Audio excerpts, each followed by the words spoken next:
اور اسے وہ کہہ دیا جو وہ زیبا کو کہہ کر گیا تھا تو رابعہ ضرور اس بارے میں سوچے گی اور راغب کا بھرپور ساتھ دے گی، اور اگر رابعہ کو راغب کا ساتھ مل گیا تو زیبا کے لیے لڑائی بے حد مشکل ہو جائے گی، جو کہ زیبا نہیں چاہتی تھی۔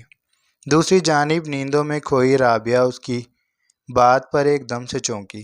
وہ بیڈ پر سیدھی ہو کر بیٹھ گئی۔ اس کے لہجے میں تجسس تھا۔ بکواس بند کرو، سوال کرنے کا حق تمہیں نہیں ہے۔ تم اپنے کام سے کام رکھو، جو کہا ہے وہی کرنا۔ اگر اس سے زیادہ یا کم کیا تو مجھ سے برا کوئی نہیں ہوگا، تم جانتی ہو مجھے۔ آخر میں زیبا کا انداز دھمکی امیز ہوا تو رابعہ دوسری جانب سے منمنائی، ٹھیک ہے میڈم، جیسا آپ کہیں۔ زیبا نے اس کے بعد فون بند کر دیا تھا۔ وہ راغب کے نمبر پر کال کرنے لگی تھی، لیکن راغب کال نہیں اٹھا رہا تھا۔ سنسان سڑک پر دور تک تیرگی پھیلی تھی۔ وہ شہر سے دور سمندر کے قریب بنی سڑک پر گاڑی کو روکے کھڑا تھا۔ اس کے جسم پر شرٹ نہ تھی، انگلیوں میں سگریٹ دبا تھا جس کا شعلہ سلگا ہوا تھا۔ گاڑی میں رکھا اس کا موبائل مسلسل تھر تھرا رہا تھا، لیکن راغب کو نہ اس کی آواز آ رہی تھی اور نہ ہی وہ اس فون کو دیکھنا چاہتا تھا۔ وہ سگریٹ کے گہرے گہرے کش بھر رہا تھا۔ اس کا دھیان ان سیاہ لہروں کی طرف تھا جو اٹھ کر ساحل کے قریب آتیں اور پھر دوبارہ سمندر سے جا ملتیں۔ جس وقت وہ بنگلے سے نکلا تھا تو دماغ پر رابعہ کے گھر کا راستہ چھایا تھا۔ وہ اس طرف بڑھا بھی، لیکن پھر آدھے راستے سے ہی وہ لوٹ گیا۔ یہ اس سب کا مستقل حل نہیں ہے، اس نے سگریٹ کا گہرا کش بھر کر سوچا تھا۔ وہ قدم قدم چلتا سڑک کے ایک کنارے جہاں پر ایک موٹی سی دیوار بنی تھی اور جس سے آگے پتھر اور سمندر کا پانی تھا، وہ وہاں جا کر اس دیوار پر بیٹھ گیا۔ اس کے پیر سمندر کی جانب تھے، جہاں ابھی لہریں ٹکرا کر دیوار سے ٹکراتی تو راغب کے پیر بھیگ جاتے۔ اس نے گہرا کش بھرنے کے بعد دھوئیں کو فضا کے سپرد کیا۔ مجھے اس مسئلے کا مستقل حل چاہیے۔ زندگی کے 15 سال برباد کر دیے میں نے۔ شادی کے شروع کے سال تو چلو سب ٹھیک تھا، لیکن اب ہر چیز بگڑتی جا رہی ہے۔ 15 سال سے میں یہ مایوسی برداشت کر رہا ہوں، لیکن اب اور نہیں ہوتا مجھ سے۔ ہر ایک کو خوش رکھنا، اسے محبت دینا، یوں لگتا ہے جیسے میری ہی ذمہ داری ہے۔ میں اس سب میں اپنا آپ تو جیسے کھو کر رہ گیا ہوں۔ میری ضروریات، میری عزت، میری خوشی کی کسی کو کوئی پرواہ نہیں ہے، اور میں بھی خود پر توجہ نہیں دے رہا۔ لیکن اب بس بہت ہو گیا، مجھ سے اب اور برداشت نہیں ہوتا۔ مجھے اس بارے میں سنجیدگی سے سوچنا ہے۔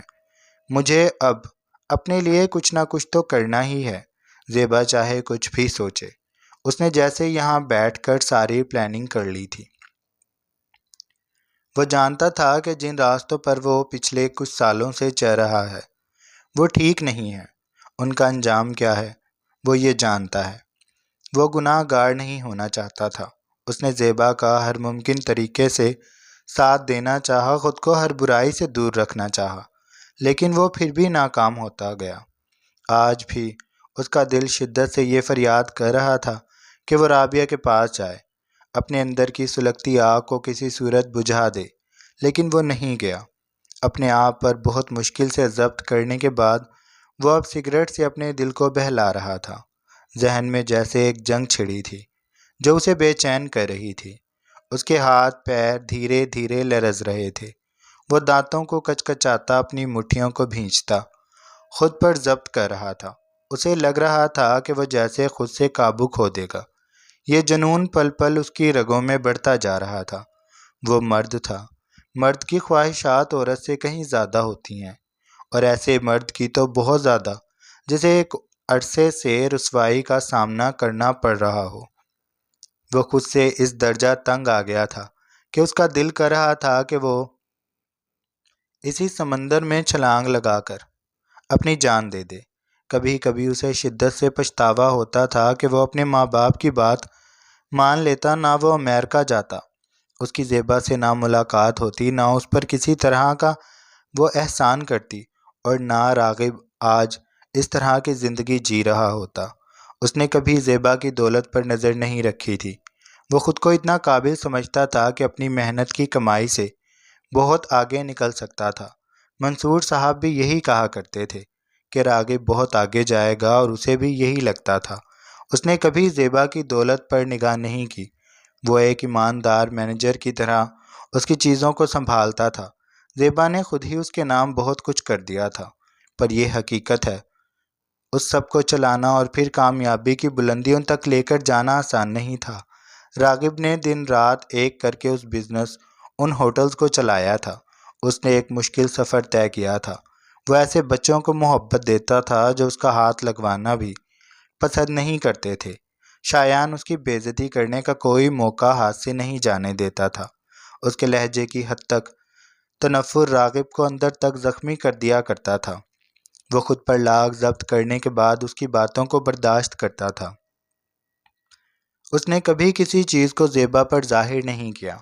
وہ خاموش تھا تو خاموش ہی رہ گیا۔ کبھی جب وہ آفس سے نکلتا تو سڑک پر بھاگتے چھوٹے چھوٹے بچوں کو دیکھ کر اس کے دل کو کچھ ہوتا تھا۔ اس کا دل کرتا تھا کہ اس کی بھی اولاد ہو، اس کے بچے ہوں جنہیں وہ چھوئے، جنہیں وہ پیار کرے، تو وہ اسے دھتکار نہ دے۔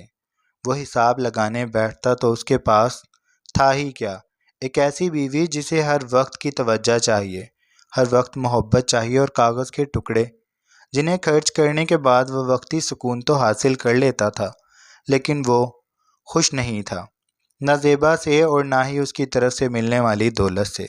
اس کا دل ہر چیز سے اچاٹ ہو جاتا تھا۔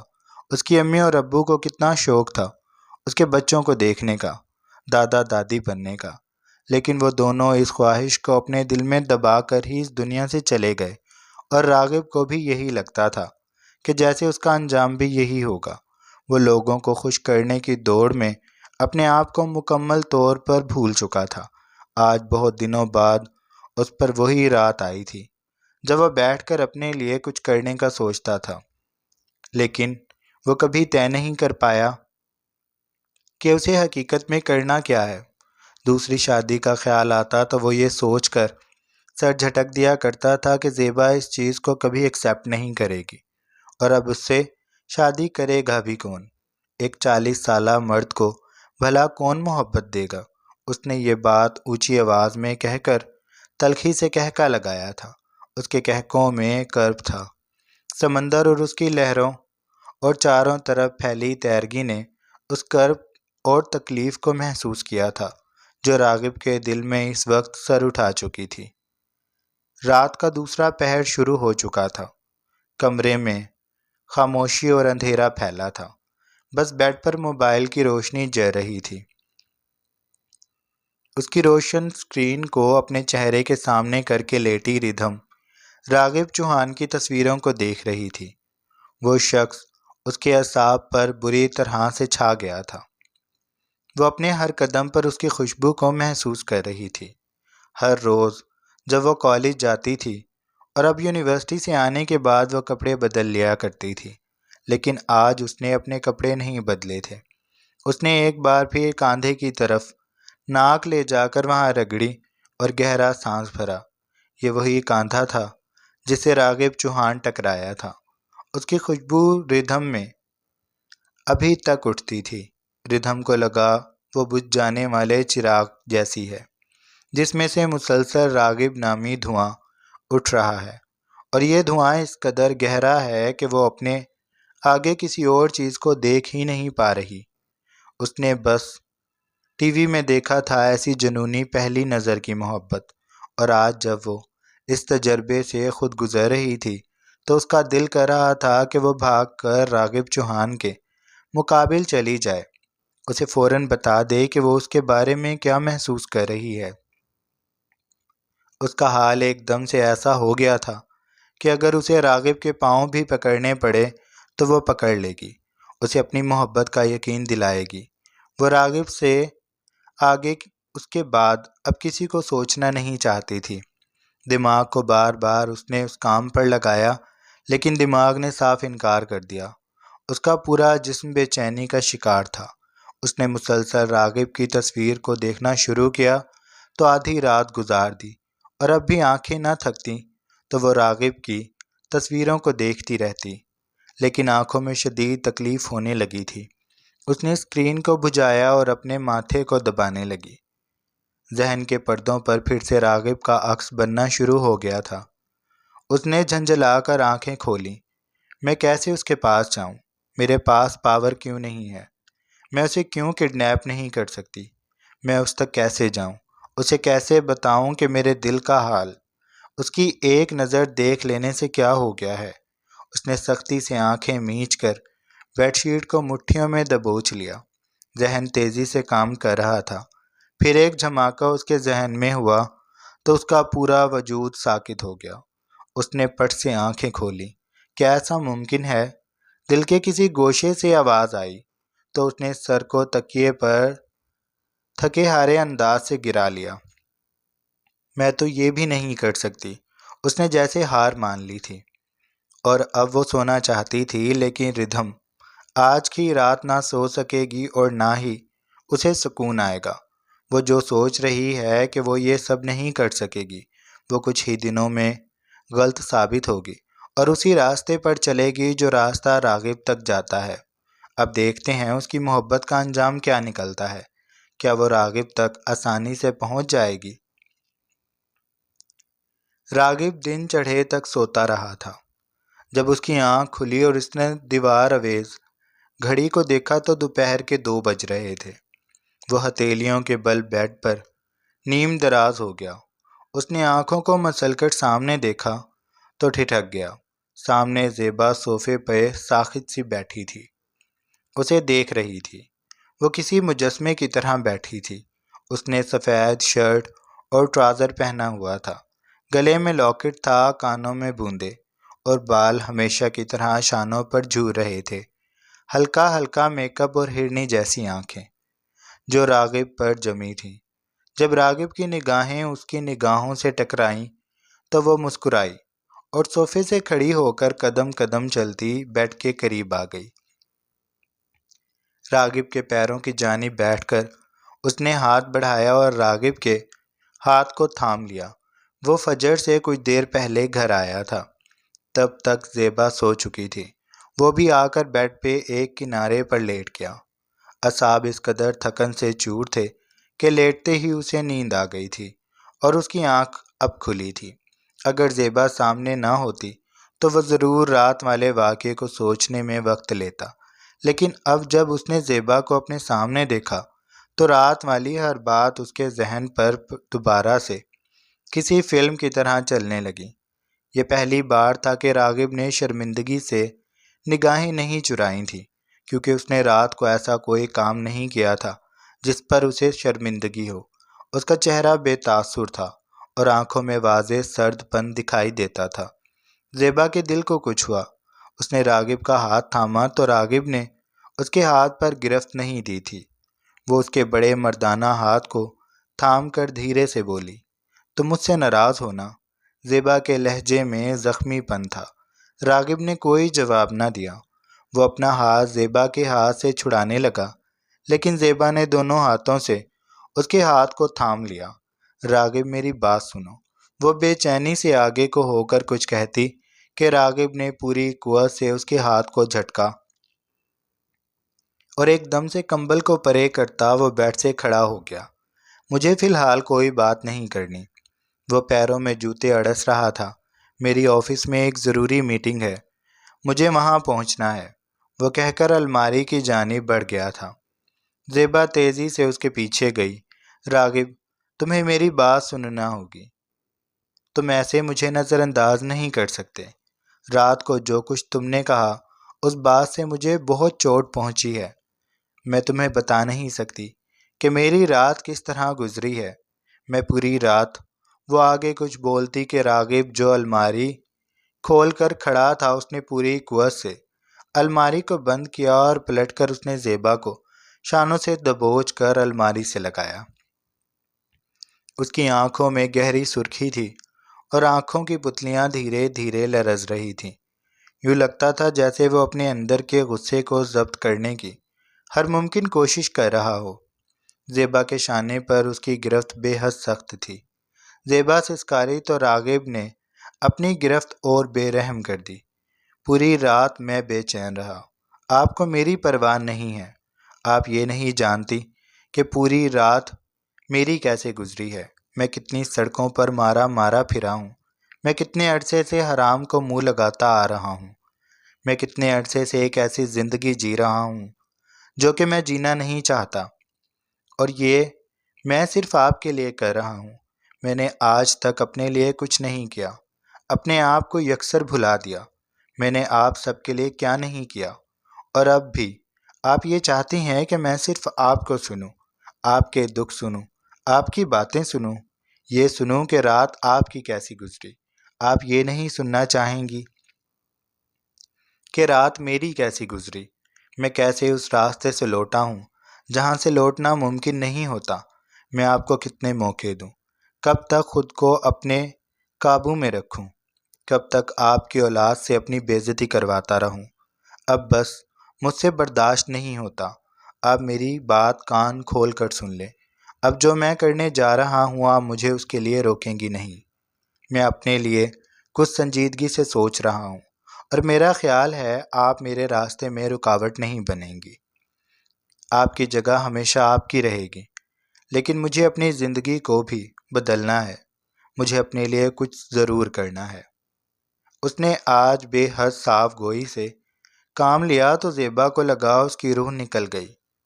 اسے منصور صاحب کی آواز اپنے کانوں میں گونجتی ہوئی محسوس ہوئی۔ انہوں نے کیسے اسے دعائیاں دیتے ہوئے کہا تھا، اس نے سب کچھ برباد کیا ہے تو آباد وہ بھی نہیں رہے گی۔ تو کیا زیبا کی بربادی شروع ہو گئی ہے؟ اس کے دماغ میں بے ساختہ یہ بات آئی۔ وہ کچھ کہتی لیکن راغب اسے جھٹکے سے اپنے سامنے سے ہٹاتا، الماری سے اپنا سوٹ کھینچتا باتھ روم میں جا کر بند ہو گیا۔ زیبا باتھ روم کا دروازہ بجانے لگی تھی۔ راغب، نہیں، تم میری بات تو سنو۔ تم ناراض ہو میں جانتی ہوں، لیکن تم مجھے ایسے چھوڑ نہیں سکتے۔ یہ تم کیسی باتیں کر رہے ہو؟ تم جانتے ہو میں تمہارے بغیر نہیں رہ سکتی۔ راغب تم سن رہے ہو نا میں کیا کہہ رہی ہوں؟ بند دروازے پر دستک ہر کچھ لمحوں بعد تیز ہو رہی تھی۔ پھر وہ دھڑا دھڑ دروازے کو بجانے لگی، لیکن اندر مکمل خاموشی تھی اور پانی کے گرنے کی آواز آتی تھی۔ زیبا تب تک اس دروازے پر دستک دیتی رہی جب تک اس کا ہاتھ شل نہ ہو گیا۔ پھر وہ تھک گئی اور آ کر بیڈ پہ بیٹھ گئی۔ وہ بالکل خاموش ہو گئی تھی۔ اب اسے رونا چاہیے تھا، لیکن اس کی آنکھوں میں نمی دکھائی نہیں دیتی تھی۔ چہرے پر سرد مہری پھیلی تھی اور وہ اپنی سرخ ہتھیلی کو دیکھ رہی تھی۔ یہ کچھ دن آگے کا قصہ ہے۔ ردھم راغب چوہان کے کیبن میں موجود ہے۔ اس کی آنکھیں راغب پر ٹکی ہیں۔ وہ اسے مسلسل دیکھ رہی ہے۔ تبھی راغب نے کانچ کی میز پہ انگلیوں سے دستک دی تو ردھم کو جیسے ہوش آیا تھا۔ کیا کام ہے آپ کو مجھ سے؟ اس نے سوال کر کے اپنی نگاہیں لیپ ٹاپ کی اسکرین پر کیں اور ٹچ پیڈ پر انگلیاں چلانے لگا۔ پھر اس کی انگلی ایک دم سے رکی۔ اس نے ایک جھٹکے سے گردن کو اوپر کیا اور شاکی نگاہوں سے ردھم کو دیکھا، جو کہہ رہی تھی، مجھے آپ سے محبت ہے اور میں یہاں آپ کو اپنی محبت کا یقین دلانے آئی ہوں۔ یہ بتانے آئی ہوں کہ میں پچھلے کچھ دنوں سے آپ کو سوچ رہی ہوں، اور ایسے کہ مجھے اور کچھ بھی سجائی نہیں دے رہا۔ ہر وقت آپ کا خیال میرے دماغ پر چھایا رہتا ہے، اور میں اس بے بسی کے مقام پر ہوں کہ اب آپ کے سامنے بیٹھی اپنی محبت کا اظہار کر رہی ہوں، اور میں انکار نہیں سننا چاہتی۔ آپ مجھے ایک موقع دیں، آپ ضرور مجھے چاہنے لگیں گے۔ وہ غضب کی پر اعتمادی سے بول رہی تھی۔ اس کی نگاہیں راغب چوہان کی آنکھوں میں گڑی ہوئی تھیں۔ وہ ایک پل کے لیے بھی نہیں گھبرائی تھی۔ راغب کی آنکھوں میں آنکھیں ڈال کر وہ اپنی محبت کا اظہار کر رہی تھی، اور راغب ایسے بیٹھا تھا جیسے پتھر ہو گیا تھا۔ اسے اپنے کانوں پر یقین نہیں آ رہا تھا۔ جاری ہے۔ جناب، یہ تھی ہماری آج کی ایپیسوڈ۔ آئی ہوپ آپ کو اچھی لگی ہوگی۔ اگر آپ کو قسط اچھی لگی ہے تو آپ چینل کو لازمی سبسکرائب کر لیں، بیل آئیکن کے بٹن کو بھی پریس کر لیں تاکہ نئے آنے والی ویڈیوز آپ کو ملتی رہیں۔